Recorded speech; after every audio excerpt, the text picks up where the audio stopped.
Hello everyone, are you also struggling to get going this year, or is it just me? I'm taking vitamins, taking my antidepressants, doing everything I'm supposed to do, yet I remain listless and a little lazy.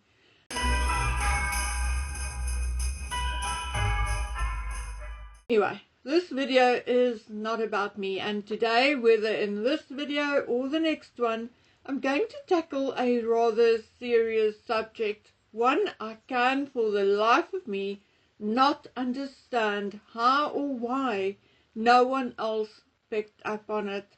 I was listening to a YouTube video when someone said something which triggered a memory, and I was so stunned I nearly fell off the ladder. But first, let's tackle the subject of Harry and Meghan Markle. Okay, everyone had their say about the Harkles and Christmas and so on. So allow me to weigh in a little with some fact and a little gossip, and then you can decide which is which. There had been a lot of talk way before Christmas that Harry was spending a lot of time in New York City. We even talked about where Harry was staying while he is spending so much time in New York City. Remember that? Well, I had some confirmation about that. You see, Harry is not alone or bored when in New York City because, number one, African Parks Foundation has offices at West 46th Street, New York. And secondly, the King's Trust USA and the King's Foundation USA also moved from Washington to New York City more or less a year or two ago. I think the offices are located in Park Avenue.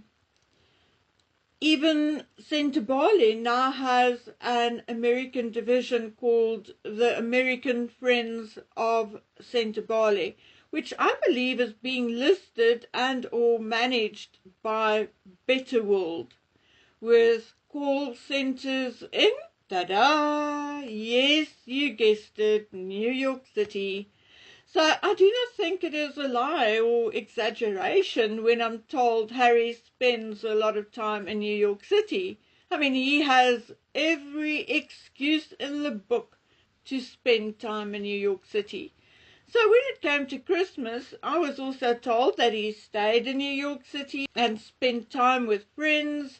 Someone told me that he was in Scotland and Portugal, and someone told me that he was in the Maldives.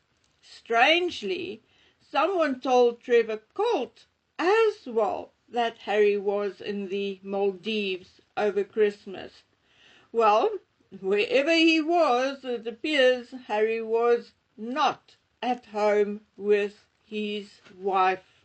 Now, do not be fooled by the lovey-dovey clip of Harry popping into Meghan's cooking show. That was filmed way before the couple went to Colombia. I also heard a piece of gossip.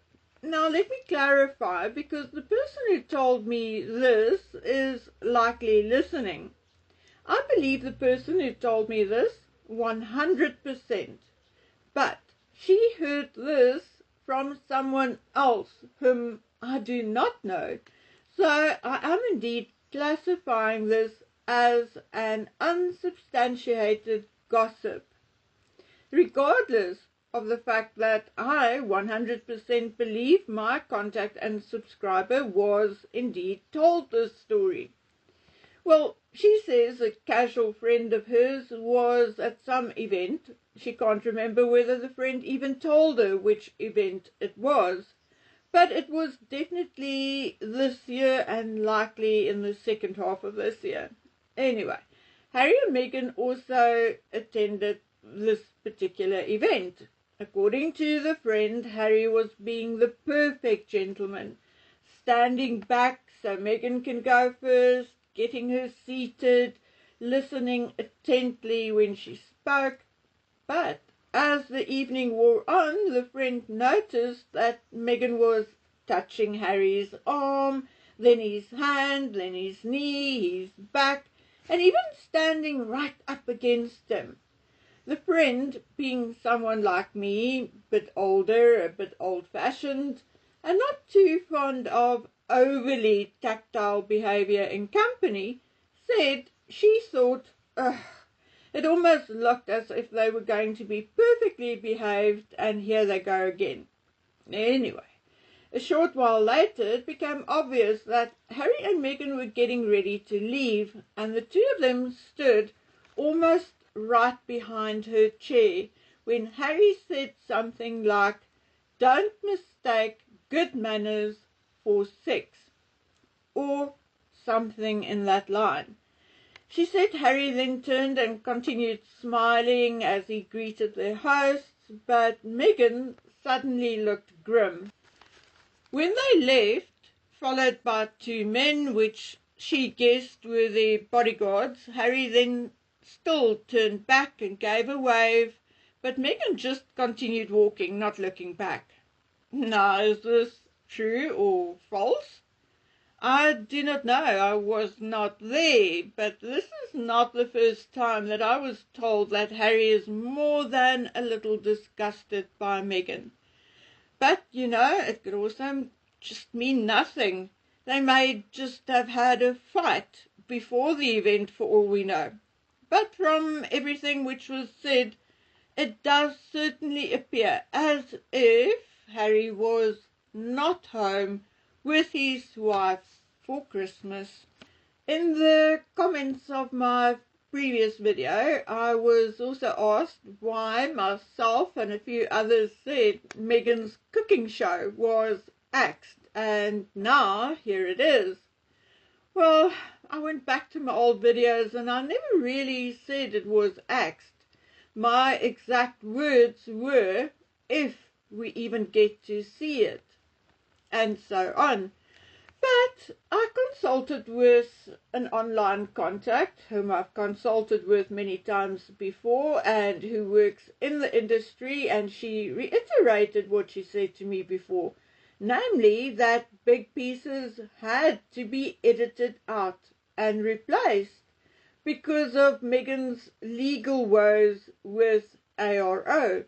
And therefore it was indeed postponed from October, November to December, and then from December to January, and even the January date was very dicey and up in the air. She says she thinks that Netflix decided to go ahead and air what they had because they knew there was going to be backlash. Also the reason why they refused to close the comment section below the trailer. And they, Netflix, will now use the negative response not to renew their contract this year. Now, I think that sounds very, very plausible. Remember I told you when I was much, much younger, I worked in the entertainment industry for a couple of years, not very long. And yes, indeed, I mean, locally, the people I worked with had some of their shows cancelled by the SABC because it did not draw the expected viewership. And because it did not draw the expected viewership, they did not get the advertising revenue they were hoping for, and so on and so on. So the one series I worked on was axed after the first, I think, 5 or 6 episodes because of that. Same thing here. Okay guys, I've decided to stop the video right here and bring you the more serious matter in a separate video. I think it needs your full attention as a completely separate story, which it 100% is. So until I get back with the next video, please take good care of yourselves and stay safe. Bye.